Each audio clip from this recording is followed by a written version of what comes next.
Praise God. Welcome to all of you on our YouTube channel Message of Kingdom Ministry. और मेरे प्रिय मित्र, मैं आपको हार्दिक अभिनंदन करता हूं हमारे राज्य का संदेश YouTube चैनल के ऊपर। और इस समय में हम बात करेंगे कि बलिदान क्यों दिए जाते हैं। जैसा कि हम देखते हैं, हम ऐसे बहुत सारे रिलीजन्स के बीच में रह रहे हैं, जिसमें बहुत सारे रिलीजन्स है, बहुत सारे धर्म है और बहुत सारी आस्थाएं हैं। और हर एक आस्था के अंदर, हर एक धार्मिक पुस्तक ये कहती है कि मनुष्य पाप के अंदर है।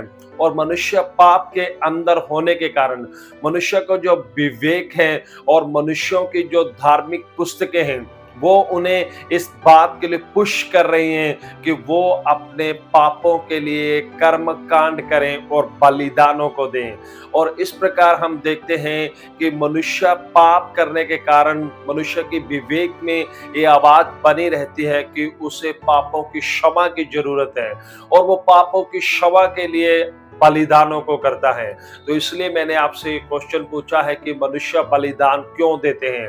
तो इस क्वेश्चन का हल ये है और उत्तर ये है कि मनुष्य अपने पापों की क्षमा के लिए बलिदान को देते हैं। लेकिन इसी के साथ एक दूसरा क्वेश्चन है माय डियर फ्रेंड्स, कि अगर हम जो बलिदान दे रहे हैं, अगर वो बलिदान हमारे पापों के लिए परफेक्ट है, तो फिर उन बलिदानों का चढ़ाया जाना या दिया जाना बंद क्यों नहीं हो जाता।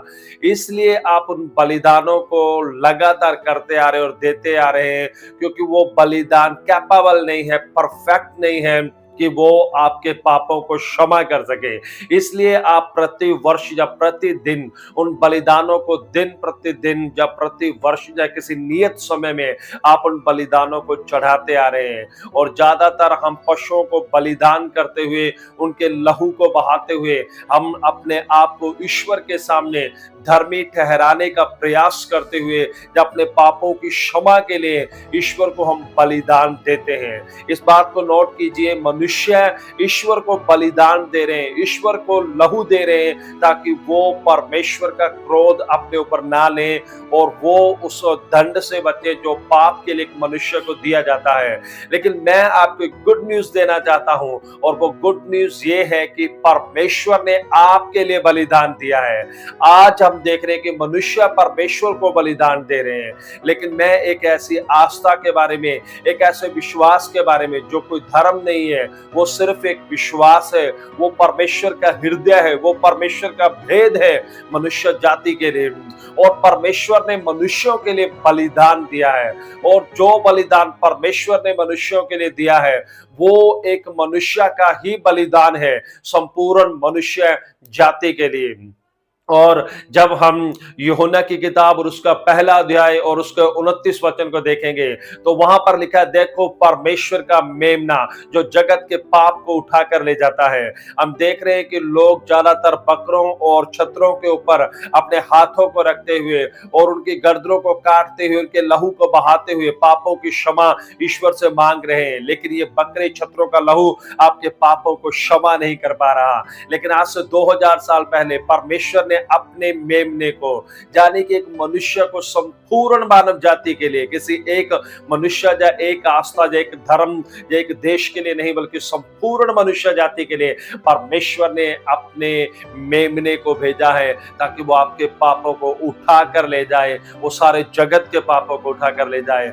और मेरे मित्र, पवित्र बाइबल ये कहती है, पवित्र बाइबल में इस प्रकार लिखा है, जब आप इब्रानियों की किताब और उसका 9 अध्याय और 12 वचन को पढ़ेंगे, तो वहां पर लिखा है, और बकरों और बछड़ों के लहू के द्वारा नहीं, पर अपने ही लहू के द्वारा एक ही बार पवित्र स्थान में प्रवेश किया, एक ही बार पवित्र स्थल में प्रवेश किया और अनंत छुटकारा प्राप्त किया। हम बकरों और बछड़ों का लहू बार बार बहा रहे हैं, लेकिन बाइबल कहती है कि उसने, यानी प्रभु यीशु मसीह ने अपने लहू के एक ही बार बहाए जाने के द्वारा हमें अनंत छुटकारा दिया है। अर्थात हमेशा के लिए आपके पापों से आपको छुटकारा मिल गया है।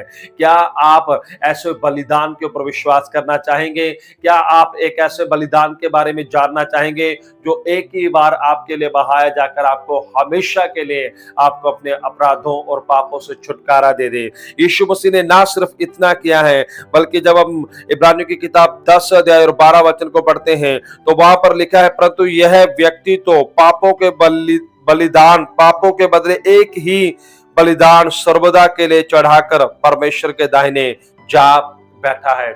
और एक मनुष्य जो सब मनुष्यों के लिए एक ही बार बलिदान होकर पिता की दाहिनी ओर जाकर बैठ गया है। बैठने का मतलब उसने मनुष्यों के पापों का समाधान का जो काम है वो संपूर्ण कर दिया है।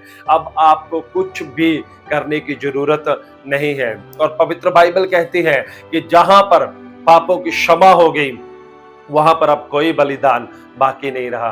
तो मेरे मित्र, प्रभु यीशु मसीह कोई धर्म नहीं है, प्रभु यीशु मसीह कोई पंथ नहीं है। प्रभु यीशु मसीह संपूर्ण मनुष्य जाति के बदले में परमेश्वर की ओर से मनुष्यों को दिया गया एक बलिदान है, जिस बलिदान के द्वारा आपके पाप क्षमा हो चुके हैं। और शैतान नहीं चाहता कि आप इस बलिदान के ऊपर विश्वास करें, इसलिए वो प्रभु यीशु मसीह के बारे में मनुष्यों के मन में भ्रम को डालता है, गलत धारणाओं को डालता है। लेकिन मैं आपको इस गुड न्यूज के साथ मैं आपको आशीषित करना चाहूंगा कि आपके पापों का बलिदान संपूर्ण हो चुका है और आपके पाप क्षमा हो चुके हैं और अब आपको कोई भी बलिदान देने की जरूरत नहीं है। God bless you all.